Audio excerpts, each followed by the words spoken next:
Hello everyone and welcome back to another retro gaming video. So as you know, I am collecting retro games this year, mostly PS1 and N64. I have picked up a few other games here and there, and I'm just showing you some of the games I've picked up that are not part of my goal of collecting or buying basically two N64 games per month and two PS1 games per month. I have some extra ones that I picked up here, so we're going to start off with just the N64 games. First game I have here got this one on eBay. This is Bomberman Hero. Don't have Bomberman 64 and I've not played Bomberman Hero. This one is more of a platformer, so a Bomberman platformer. I've only played through some of the first level. It seems pretty fun, and it's basically a platformer using the Bomberman mechanics. I will probably try to pick up Bomberman 64 as well at some point, but that is the first game, is just Bomberman Hero. Picked that one up on eBay. Next game here, which I've been looking for a while in good shape, which I finally have now, is Star Wars Battle for Naboo. Got this at a local store. It was about $30. It's about what I see it for online. However, all the ones I've seen on eBay around that price have a lot of wear on the label and stuff like that. So this one's actually in pretty good shape. And had never played this one before. I think on emulator, this one actually does not work on the N64 emulator that I use. So I wasn't never able to actually even test it. This one came out, I think, in 2000. So it came out, this is the final Star Wars game released on the console, as far as I know. And I don't know what the sales were like, but it never got a re-release, like a player's choice re-release. I think at least there's only 4 games on the N64 for Star Wars. So there is Shadows of the Empire, Rogue Squadron, Racer, and Battle for Naboo. I think at least 2 out of the other 3 had been re-released for million sellers. I know Shadows of the Empire and Rogue Squadron were re-released under the Player's Choice branding, but I don't know if Racer was. It's possible that Pod Racer was also re-released under the Player's Choice thing, but this is the only one I didn't have. So I have the other 3. Those are actually in boxes or with their boxes and manuals. This one was loose, but was really happy to complete. It's a small collection. It's only 4 games, but I'm glad to finally have this one in my collection now. It's pretty good. I played a few of the levels. I like that there is some ground-based combat stuff in there as well. First level, you're driving around the speeder in the feed area, blowing up battle droids and stuff like that. So that is Star Wars Battle for Naboo. Really happy to finally get that one into my collection. I only picked up one extra PS1 game, and I got Rainbow Six for PS1. It's also available on N64, but is in pretty good shape. So there's the disc, the manual. Pop the manual out. But yeah, this one was about $5. Really good shape. I'm not particularly good at it, but it's one of the. I think I rented this on N64 back when it came out, and ended up getting it, or ended up not getting it, but has more realistic modeling for the damage. So basically, you take a shot or two and you're done. It's more of the strategic kind of real world damage stuff like that. So you get hit, you're pretty much done. So it's a tactical first person shooter. I'm probably not sure if it's the first one of these style games, but it's probably one of the first ones I played where it was the damage was realistic and there was realistic weapons and locations and stuff like that. So that is Rainbow Six on the PS1. Pick that one up as well. Yeah, there we go. Next game I found in a thrift store. This is actually a PC game. It doesn't work on Windows 10, but it is You Don't Know Jack TV. It was mixed in with the audio CDs. It was $1. It does kind of work under a virtual. I have a virtual install of Windows 98. However, the audio is all kind of messed up in it. I do have it on Steam as well because I got it in a You Don't Know Jack bundle 10 years ago or so. But yeah, basically 1997 You Don't Know Jack trivia series. This was all based around TV shows and things like that. Let me just fix the CD there. But yeah, there's the CD, there's the manual. The thrift store also had Encarta 94. I ended up not getting that one because I'm collecting games, not necessarily reference software. But I remember liking Encarta. Encarta was a cool Microsoft's cool multimedia encyclopedia. Into our PS2 games. First one I have here is, I had never played it before, but I remember seeing it in EGM all the time in advertising, and that was Fantavision. So basically, from what I remember, it was basically a particle effects kind of tech demo that they had kind of spun out to be a full game. My piece in there. Doesn't have the manual, but basically just disc. I think this is a custom case, or not a custom case, but like a replacement case because it doesn't have the memory card holder. I don't know if they ever did away with those. I know a lot of the PS2 games I have a memory card holder right here.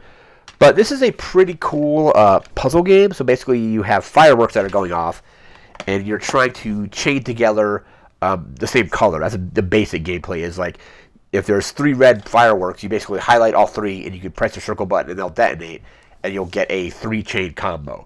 You're trying to get bigger and bigger combos. There's special fireworks that will do additional things, like link into other combos and stuff like that. But it's a pretty interesting game. Like I said, I had never played it before, but I remember seeing it in video game magazines all the time. I think it was, I don't know if it was necessarily a launch title, but it came out very shortly after the PS2. So that is Fantavision. Next one I have here, which is a game I had never played before.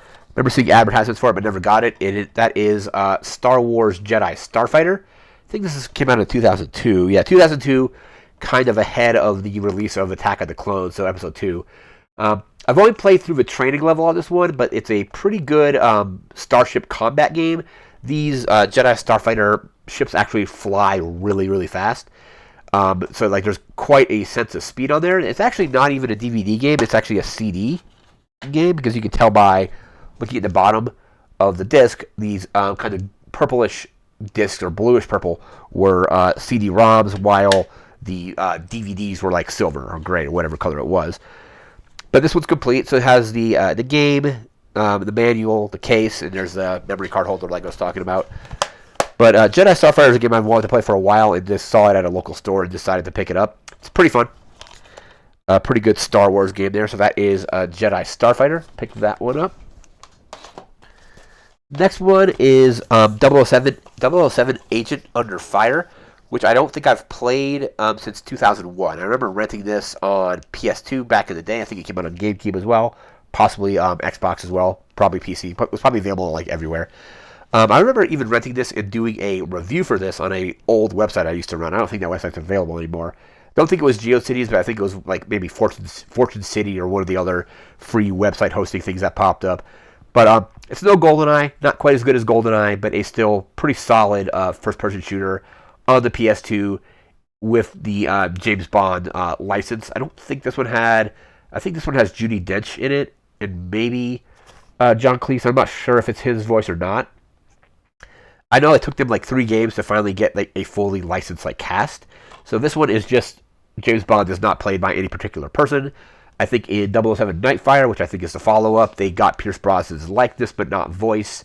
And then in 007 Everything or Nothing, it was kind of like fully casted where they had, I forget exactly who was in that, aside from Pierce Brosnan and Judi Dench, but it was Pierce Brosnan's voice as well as his likeness. But Agent Under Fire is still a pretty good first-person shooter. There's quite a bit of like 007 gadgets. Like the first level, you have the thing that like opens, like it's basically like a door hacker. But pretty solid first-person shooter. This one is the case is kind of a little bit beat up, but it is complete. So it has the disc and the manual as well. And finally, the final game I picked up recently, I've been for some reason playing a lot of FIFA. Like I've been playing FIFA on the 64. World Cup 98 on the N64. I reinstalled FIFA 16 on my PC. But this is the most recent version of FIFA they had on the PS2 at the local store, and that is FIFA Soccer 2010. So I've been playing this on the PS2. It's pretty fun. It's not quite as good as, I think I have a version of 2009 on the 360 that just plays a little bit better. This one requires quite a bit of memory for your memory card. It requires basically like 3.5 megabytes to save. So I had to end up going out and getting a third-party like 64 megabyte memory card to have enough room on my memory card to play this. But I've been playing a lot of FIFA lately, mostly playing in the Premier League.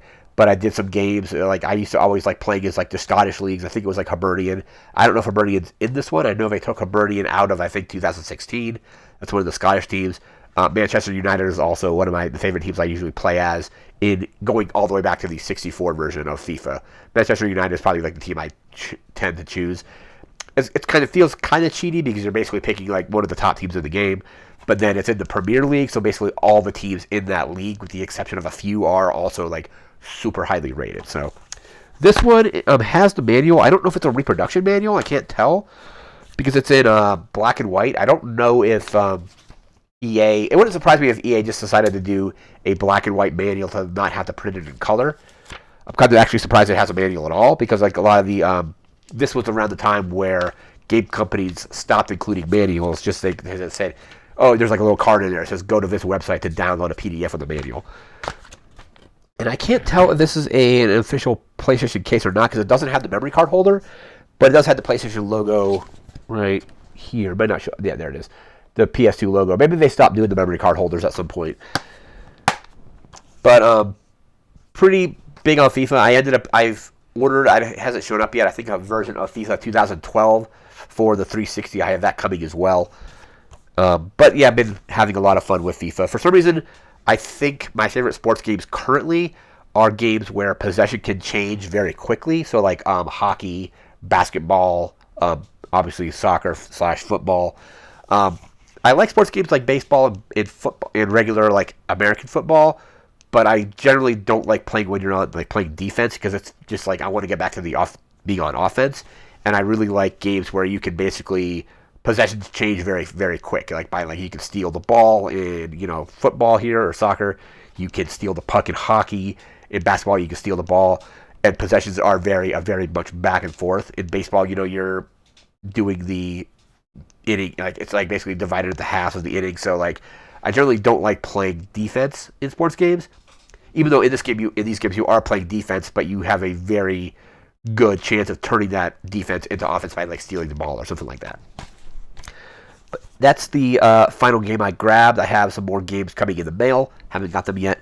I ordered, I think I have in mail coming soon. I guess that's FIFA 2012, and I believe Cruising USA on N64. Those should hopefully be here somewhat soon. But just to review, so we have FIFA 2010, Fantavision, 007 Agent Under Fire, Star Wars Jedi Starfighter. We had You Don't Know Jack on PC. Doesn't really function, but it functions like fine on like the Windows 98 build, but the audio is weird, so it works. Then there is Rainbow Six. And finally for N64, we had Bomberman Hero, as well as Star Wars Battle for Naboo. So that's it for these quick kind of random pickups here. They're all just right here. A lot of fun games here. Been playing, like I said, quite a bit of FIFA. In this version of FIFA, I actually tried doing it at LA Galaxy. Setting my team as LA Galaxy because I kind of wanted to play as David Beckham. That team is not particularly good. They're like 2 stars or something like that. But you're generally playing against other teams that are kind of rated the same as you. But been having a lot of fun with those. I'm going to pick up some other stuff in a moment. We'll let you know when I get back to those. That is going to do it for this video. Remember to like, comment, share, and subscribe. We'll see you next time. Thanks again for watching. You can take care. Have a good one.